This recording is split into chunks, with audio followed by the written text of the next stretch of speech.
जौहरी के बिना मोती का मोल नहीं होता। कहते हैं जौहरी के बिना मोती का मोल नहीं होता, मधुरता के बिना वाणी का मोल नहीं होता, धर्म के बिना जीवन का मोल नहीं होता, और तपस्या के बिना इस काया का मोल नहीं होता, और तपस्या के बिना इस काया का मोल नहीं होता। और तप की महत्ता को लेकर हमारे बीच आ रहे हैं हमारे अगले मंडल जेपीपी महिला मंडल। आप मंच पर सादर आमंत्रित है जेपीपी महिला मंडल। सभी भाइयों बहनों और बच्चों का मैं रूपल कांकरिया जेपीपी महिला फाउंडेशन की ओर से तहे दिल से आपका स्वागत करती हूँ। आज के इस मंगलमय महावीर जन्म कल्याणक के अवसर पर हम सब एक नाटिका प्रस्तुत कर रहे हैं। इस नाटिका का मुख्य सार है तप। आज के इस दौर में धार्मिक तप का आधुनिक सोच के साथ कैसे परिवर्तन हो सकता है, यह इस नाटिका के रूप में दिखाने का प्रयत्न किया है।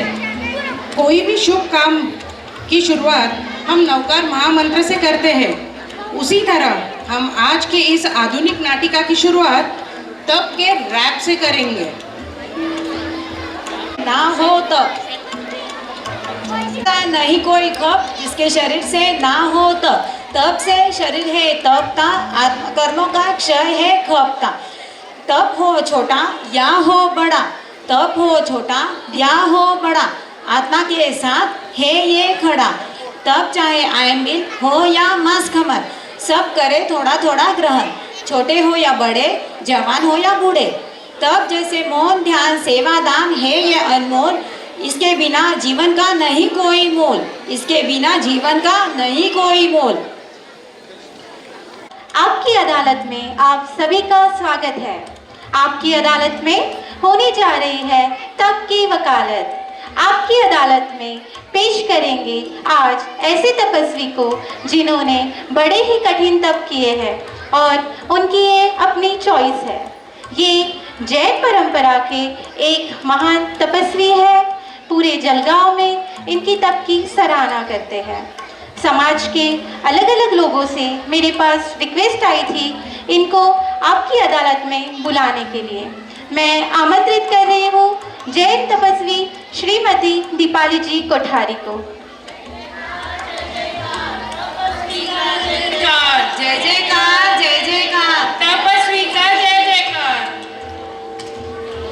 और आज के इस विशेष कार्यक्रम के लिए हमने जज के तौर पे आमंत्रित किया है जाने माने शिक्षाविद एजुकेशनलिस्ट सोनम जी जैन को।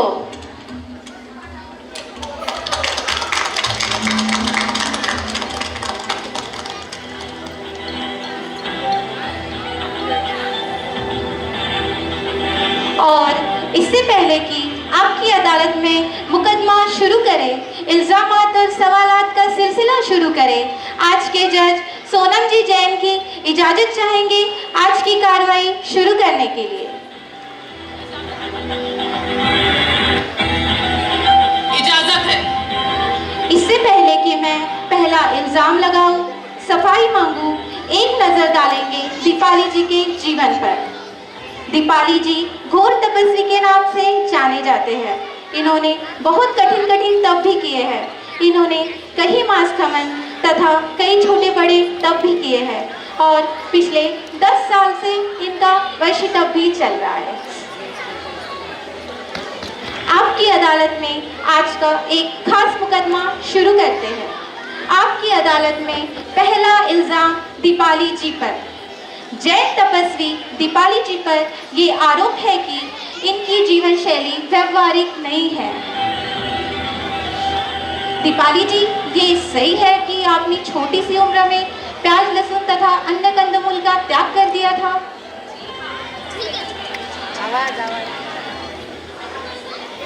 इधर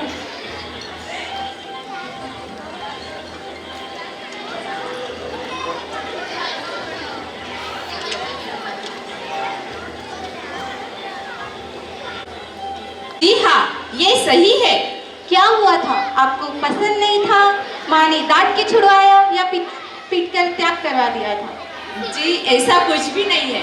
ना मेरे माताजी ने मुझे डांटा है और ना ही पिताजी ने कभी मारा है।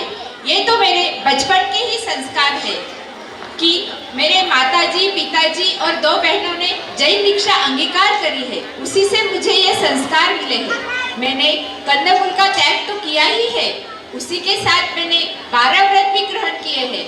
और श्रद्धा जी, मुझे लगता है कि आपने भी 12 व्रत ग्रहण करना चाहिए। मैंने तो सुना है आप कहते थे कि आपको मोक्ष जाना है और आपने मोक्ष जाने की चाह में ये सब कुछ छोड़ दिया, इसमें भी तो लालच है। देखिए, ऐसा नहीं है, कहते हैं ना कि कुछ पाने के लिए कुछ खोना पड़ता है, पर मेरा मानना है कि कुछ पाने के लिए कुछ करना पड़ता है, और अगर मोक्ष को पाना है तो कठिन से कठिन तब भी मंजूर है। मैं कुछ पूछना चाहूंगी। दीपाली जी, जनता के कुछ सवालों पर गौर करते हैं। दीपाली जी, हम सब ये जानना चाहेंगे, आपके हिसाब से तप की परिभाषा क्या है? तप कर्मों का सफाया है। तप जिनेश्वर के वचनों की प्रतिष्ठा है। तप आत्मा की पूजा है। तो तप मोक्ष का सम्यक द्वार है, और तप जीवन का सर्वश्रेष्ठ उपहार है। तप जीवन का सर्वश्रेष्ठ उपहार है। श्रद्धा जी, मैं भी आपको कुछ पूछना चाहूँगी। जी बोलिए। वैसे तो तप कई प्रकार के होते हैं, पर आज के इस फास्ट लाइफ के चलते और आधुनिकता के जीवन में त्याग करना यही सबसे बड़ा तप है। मेरे हिसाब से सिर्फ खाने पीने का त्याग करना और अपने शरीर को कष्ट देना यही काफ़ी नहीं है। मेरे हिसाब से अपने दुर्गुणों का त्याग करना और अपनी इच्छाओं का त्याग करना यही सबसे बड़ा तप है। आपकी अदालत में अगला इल्जाम दीपाली जी पर। जैन तपस्वी दीपाली जी पर ये आरोप है कि इनके तप में आडंबर बहुत है। अरे, आप ये ऐसे कैसे कह सकते हो? ये तो तप की प्रभावना है, आडंबर नहीं। दीपाली जी, मैंने सुना है कि आपने जब मास्कमन किया था तब आपके कई वरघोड़े निकले थे, लोगों को खाना भी खिलाया गया, निरंतर कुछ लोगों ने आपकी सेवा भी की। क्या इतना तप करके इतना तामझाम उचित है? मैं बताती हूँ, तब वरघोड़ा निकालना कोई आडंबर नहीं है, ये इससे लोगों को प्रेरणा मिलती है। वरघोड़ा निकालना कोई आडंबर नहीं है, इससे लोगों को प्रेरणा मिलती है। ये देखकर लोगों के मन में तप करने की प्रबल इच्छा जागृत होती है। तप में खाना खिलाना पुण्य का ही तो काम है। वाह जी वाह, आडंबर नहीं है। मनवार कर कर खाना खिलाना, सौगंध देकर खाना खिलाना, क्या यह उचित है? खाने में थोड़ा कम खाइए, पेटियां थोड़ी कम भरिए, यह भी बहुत बड़ा तप है।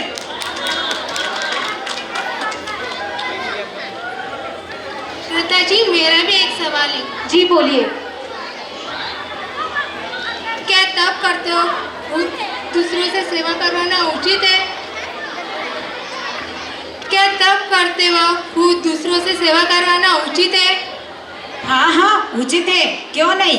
तपस्वी की सेवा करने के लिए देवी देवता भी तरसते हैं, और अगर यह अवसर हमें मिलता है तो इससे हमारे ही पुण्य का अर्जन होने वाला है।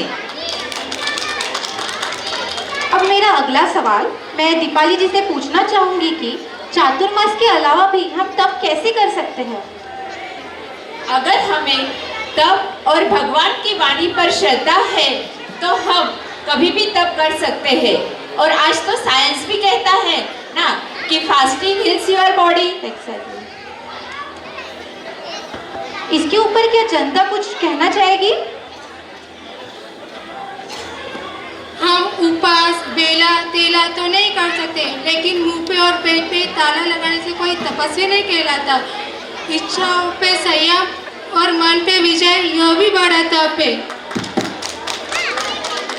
मैं दीपाली जी के साथ आए हुए तपस्वियों से ये पूछना चाहूंगी कि शरीर की अनुकूलता ना होते हुए भी हम तप कैसे कर सकते हैं?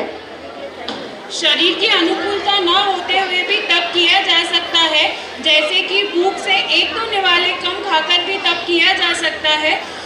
रसना का त्याग कर कर भी तप किया जा सकता है। द्रव्य की मर्यादा कर कर भी तप किया जा सकता है। विजय का त्याग कर कर भी तप किया जा सकता है। जज साहिबा, मैं भी कुछ पूछना चाहती हूँ। इजाज़त है। हम पहले की तरह कई महीनों के तप शायद ही कर पाते हैं, इसीलिए हम बड़े तप ना करते हुए भी साधारण तप तो कर ही सकते हैं, जैसे बड़ों की सेवा करना, कितना भी क्रोध आए उस पर नियंत्रण रखना, संयम रखना और सबसे महत्वपूर्ण क्षमा करना, ये भी तो तप है ना। सवालात और इल्ज़ामात का सिलसिला यही ख़त्म करते हैं। जज साहिबा के फाइनल फैसले के पहले मैं जज साहिबा से परमिशन लेना चाहूँगी कि वो सभी तपस्वियों तथा जनता को तप की महिमा शॉर्ट में बताने का मौका दें। Permission granted. खाद्य पदार्थों का समीकरण करना यह भी एक तप है। स्वाध्याय में लीन रहना ये भी एक तप है। अपने स्वार्थ का विसर्जन करना यह भी एक तप है। आत्मचिंतन करना ये भी एक तप है। इच्छाओं पे निरोध करना यह भी एक तप है। प्रतिकूलताएं सहना यह भी एक तप है। रात्रि भोजन का त्याग करना यह भी एक तप है। दीपाली जी, हमने आपसे हर तरह के सवाल पूछे और अच्छी बात है कि आपने हर सवाल का बड़े ही मुस्कुरा के और बड़े ही सुंदर भाषा में जवाब दिया। आपकी अदालत में अब वक्त है आज के जज जाने माने शिक्षाविद सोनम जी जैन के फैसले का। आज के मुकदमे के सभी आरोपों और दलीलों के मद्देनजर रखते हुए ये अदालत इस नतीजे पे पहुंचती है कि तपस्वियों पे लगाए इल्ज़ाम बेबुनियाद है और जनता ने जो विचार किए हैं, जो प्रश्न किए हैं, वो भी गलत नहीं है। आज के इस आधुनिक सोच को अगर धर्म का साथ मिले और धर्म प्रेमी लोगों को आधुनिक सोच का साथ मिले, सराहना मिले, तो आज की यंग पीढ़ी जो स्थानक और धर्म के नाम से भागती है वह ज़्यादा से ज़्यादा की संख्या में धर्म से जुड़ी रहेगी। और जैन धर्म के तपस्या आत्मशुद्धि कर्म निर्जरा के लिए ही की जाती है। यही है आज का फैसला। Order order. इस उम्मीद के साथ, इस अपेक्षा के साथ दीपाली जी इसी तरह से जनता के सामने त्याग और तपस्या की तस्वीर पेश करते रहेंगे।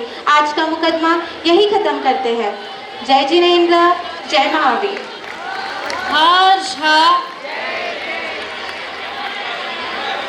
मंडल का स्वागत करने के लिए मैं सादर आमंत्रित करती हूँ माननीय श्रीमान सुभाष जी लोढ़ा, माननीय श्रीमान प्रशांत जी संघी और माननीय श्रीमान सुरेश जी साहब लोढ़ा मंच पर आए और जेपीपी महिला मंडल को सम्मानित करें।